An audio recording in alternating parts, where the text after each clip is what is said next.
Hi ಸ್ನೇಹಿತರೆ, ಎಲ್ಲರಿಗೂ ನಮಸ್ಕಾರ. ನನ್ನ ಹೆಸರು ರೋಚನ್. ನನ್ನ 6ನೇ ತರಗತಿ GSP ದೊಡ್ಡಮಕ್ಷರಲ್ಲಿ ಓದುತ್ತಿದ್ದೇನೆ. ಈ ದಿನ ನಾನು ತಿಳಿಸುವ ವಿಚಾರವೆಂದರೆ ಸಸ್ಯದ ಎಲೆಗಳು, ಬೇರುಗಳು ಮತ್ತು ಬೀಜಗಳ ಬಗ್ಗೆ ತಿಳಿಸಲಿದ್ದೇನೆ. ಈ ಸಸ್ಯದ ಹೆಸರು ಮುಸುಕಿನ ಜೋಳದ ಸಸ್ಯ. ಈ ಸಸ್ಯದ ಎಲೆಗಳನ್ನು ಒತಕ ಮಸೂರದಿಂದ ವೀಕ್ಷಿಸಿದಾಗ ಇದು ಸಮಾಂತರ ನಾಳವಿನ್ಯಾಸವನ್ನು ಹೊಂದಿರುವುದನ್ನು ಕಾಣಬಹುದು.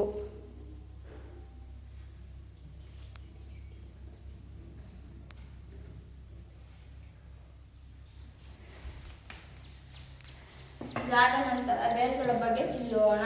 ಬೇರುಗಳು ಇದಕ್ಕೆ ಮುಖ್ಯ ಬೇರು ಹೊಂದಿರುವುದಿಲ್ಲ. ಇದರ ಬೇರುಗಳು ಗೊಂಚಲಾಗಿ ಬೆಳೆದಿರುತ್ತವೆ. ಇಂತಹ ಬೇರನ್ನು ತಂತು ಬೇರು ಎಂದು ಕರೆಯುತ್ತೇವೆ. ಇದಾದ ನಂತರ ಬೀಜಗಳ ಬಗ್ಗೆ ತಿಳಿಯೋಣ. ಇದರ ಬೀಜಗಳು ಏಕದಳ ಬೀಜಗಳನ್ನು ಹೊಂದಿರುತ್ತವೆ. ನಾವು ಎಲೆಗಳನ್ನು ವೀಕ್ಷಿಸಿಯೂ ಬೀಜಗಳ ಮತ್ತು ಬೇರುಗಳ ಬಗ್ಗೆ ತಿಳಿಯಬಹುದು. ಇಷ್ಟನ್ನು ಹೇಳಲು ಅವಕಾಶ ಮಾಡಿಕೊಟ್ಟ ಗುರುಗಳಿಗೆ ಧನ್ಯವಾದಗಳು.